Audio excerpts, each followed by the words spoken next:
Hi, Sarah Diligence here from Purposeful Life. On this video, I'm going to be talking about why you've not had a successful VBAC. Yeah.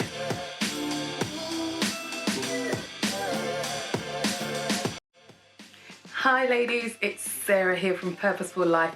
Thank you again for taking your time out to watch this video. And yes, this video is for each and every one of you who have had a previous C-section, whether 1 or 2 or 3 or 4. You know, you can get up to those numbers and you're still attempting to have a VBAC. Now, this video is about why you have not had a VBAC, okay? Why you've not successfully had your VBAC yet.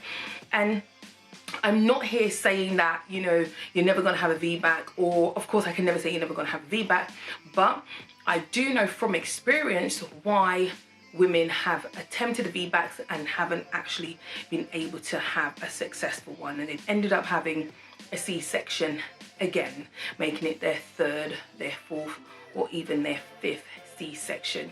And for many of you who are watching this video, you know, my prayer is that you get to that stage where you really understand your body, and not just understanding your body, but also knowing why you really want to have this VBAC. Because sometimes, you know, medically a VBAC might not be what you really want to try.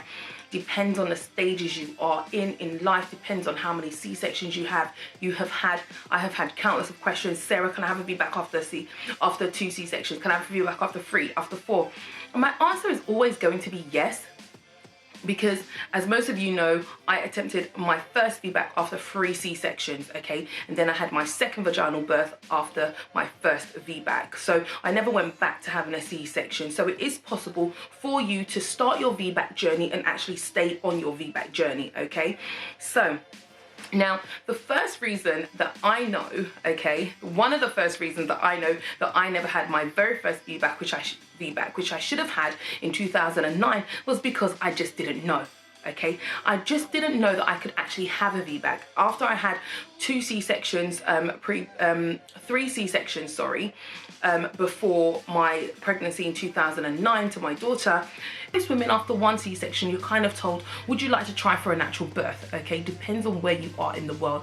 Because since I've been on this journey, I have been finding out and speaking to countless of women and really beginning to understand that there are some parts in this world, okay, some countries that do not allow a woman to have a VBAC after her first. So there's that. And then the second thing that I would always say is because you're just too scared. You're scared of what might scared. You've heard of uterine ruptures. You've heard of women dying at childbirth, dying, you know, while having a C-section, while having a vaginal birth, excuse me. You've heard of babies losing their lives, whatever it may be, or your doctor, your gynecologist, your obstetrician might have said something to you like, oh, you know, it's very risky and the percentage of women who could die attempting a VBAC is very high. Now, that alone is going to bring immense fear into your life. It's going to scare the wits out of you and you're just not going to know what to do, okay? So I don't blame you. Okay, I do not blame you. Fear is one of the biggest things that stops us from actually having the VBAC, stops us from getting ourselves to the place that we want to get to regarding our birth. Let's face it, many women don't trust the process, okay? We don't trust what our body's going to do. We trust the doctors, we trust the midwives so much more than we trust ourselves. And I think this is a massive factor, okay? Most women, when you go into labor, you know, your body starts giving off signs and then fear starts kicking in and you're not sure what to do, you're not sure what you're doing, you're not sure what your body's doing, and it's just because you don't trust the labor process, okay? Our body naturally knows what to do. Ladies, listen to me. Your body knows what to do naturally, but you just have to let it get there. A lot of us, when we've had C-sections, we're scared of the scar, we're scared, we're feeling pain there, you know, you don't want to feel contractions because, you know, you feel it might start to tear your scar. No, that is not true, okay? That is not true. And even when, I've mentioned this in videos before, you know, uterine rupture is 1%. You do not want to be in that 1%, and you are not in that 1%. You have to start to tell yourself. I know it's not an easy journey. It's not something that we should take lightly, okay? It's a serious thing. It's a serious matter. And you know what? The funniest thing for me is regardless, pregnancy full stop is dangerous, it's serious, it can be life-threatening. So who's to say if you have a natural birth or if you have a C-section, and you have to begin to trust the labor process, you have to begin to trust your body, you have to begin to know your body and understand that, look, what is my body saying to me right now? Should I be scared? Should I go to the hospital? Which one is it? And again, you're attempting a VBAC, so you want to be in a position where you know what you're doing. Okay, you don't just want to wake up and go like, oh, I'm gonna have a natural birth. No, you really, and that's the thing, we don't have the luxury of just going to sleep and waking up and be like, oh, I'm gonna have a, no, we have to plan this from the moment we find out that we are pregnant. We have to begin to plan for our VBAC. We have to begin to prepare ourselves mentally for our VBACs, okay? So that's the next thing. And the other thing is anxiety. Anxiety kicks in. Anxiety for me is probably one of the biggest things that stops women from having that successful VBAC, okay? One little thing happens, or you hear something, you know, like myself, I broke down when the doctor said to me at 37 weeks, sorry Sarah, it's over for you, you know, you're at the end of the road. But you know, I had to shake her negativity off and wake up and say, no, actually, I'm going to do what I know the Lord's promised me, and I'm going to do what my husband and I are believing for. We are going to do this, okay? And we did, thank God. So anxiety, you have to work on anxiety. You can't just let anxiety hold you by the hip and drag you into the theater and say, have that C-section. You know, and this is something that's so important. Working on yourself during pregnancy is so important. Working on your state of mind is extremely important. I cannot emphasize it enough. Okay, I am making this video for those women who want to know what it is, why they're not having a VBAC, why they've attempted a VBAC and haven't had one, or why every time they think about having a VBAC, they fall away from actually having that VBAC. Okay, so this video is for you. If you're getting something from this, please hit the subscribe button, please hit the like button and the share button. Okay, now another reason why I know a lot of women are not able to get to that VBAC process is because they've been to one or two doctors, one or two hospitals, and they've been turned down and they stop looking. Ladies, trust me, keep looking. You will find a midwife, you will find a hospital that will say yes, okay? If you are in that position where you're constantly, you know, you're being turned down, you've been to 4 or 5 hospitals and you've been turned down, but you just know that your body is at that place. And one thing I say is, if you had a C-section a year ago,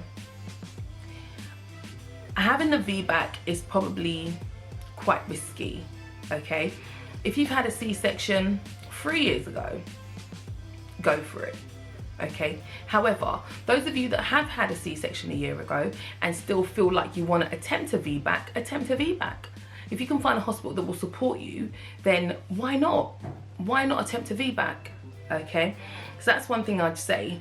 Don't give up on your VBAC just because you've been turned down by doctors. I know of women that have had VBACs, they've been turned down by doctors and they've ended up having VBACs at home. Okay, they found a doula, they found a midwife that was well qualified and that was able to support, okay, and they've had their babies at home. Happy, healthy, successful VBACs, okay? So if you know, oh my gosh, there's no way I'm having a VBAC at home, like it's just, for me, it's just like way too risky, I can't do it.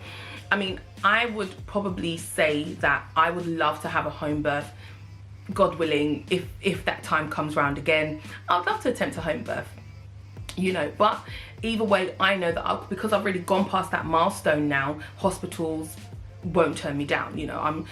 When I had my second baby, I was classed as just a normal pregnancy after I had a VBAC. I wasn't they didn't put me down on high risk anymore. It was just so nice. It was just so nice to be able to go to hospital and not feel like you're on a different train and you're different from everyone else. So that was actually quite I had a lady make a comment on one of my videos, and she said that she traveled from country different countries. She left one. I mean, she was in Europe, so it wasn't like too far apart, whatever.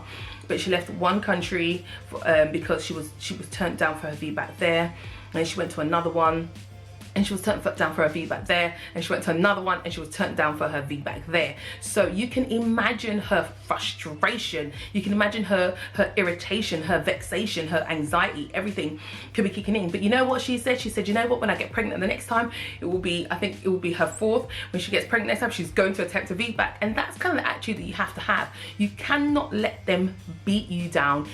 And you know what, mummies, okay, for me, it's just one of those things you have to have a good support network. If you haven't got a good support network, you have to have faith for yourself. You have to believe that it is something that you can do, okay? Right, moving on. Another reason why a lot of us have failed at having a VBAC is because we're just scared of natural labor. Seriously. Scared of it. You've heard stories, or you just think to yourself, oh my gosh, and you've just gone, you've gotten pregnant and you've just opted for a C-section straight away. Now listen, I have to say this, I've got nothing against C-sections. I had 3 C-sections, and I had I had no complications at all, thank God. I had no complications, I healed well, my scar was good, everything like that. So I've got nothing against C-sections. However, the thing that I am against is the fact that some women are not given the chance to have a VBAC. That's what I'm against. Abortions and things like that, it's your body, you can choose, your free will and all that kind of stuff. But when it comes to a woman wanting to have a VBAC, those things are taken away from her. But I don't understand. If you understand, like, leave it in the comments. Write in the comment section, tell me what you think. Should we be having our rights taken away from us just because we've had 1 or 2 C-sections? Is that fair? Is it the same thing? Hey, I don't know. Let me know in the comment section. Okay, and another reason why I know a lot of women are not having a VBAC is because they're not doing proper research. Okay, we're not doing our research, and that was what got me on my journey to having a successful VBAC. I kid you not.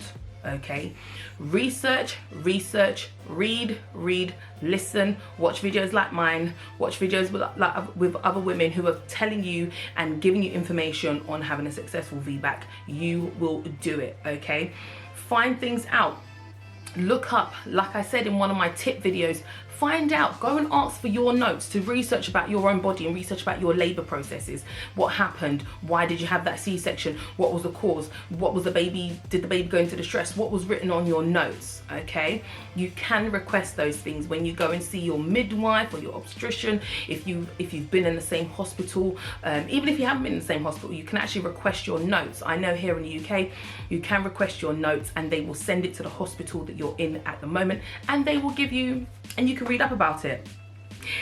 And the last point I'm going to make is the fact that a lot of women don't end up having a successful VBAC because they don't have that support. Okay, on that day when you go into labor, listen to me ladies, you have to let your husband, your boyfriend, your partner, your mother, your father, your sister, your brother, your midwife, whoever it is, you have to let them know, okay, that this is what you want, and no one should mess with it.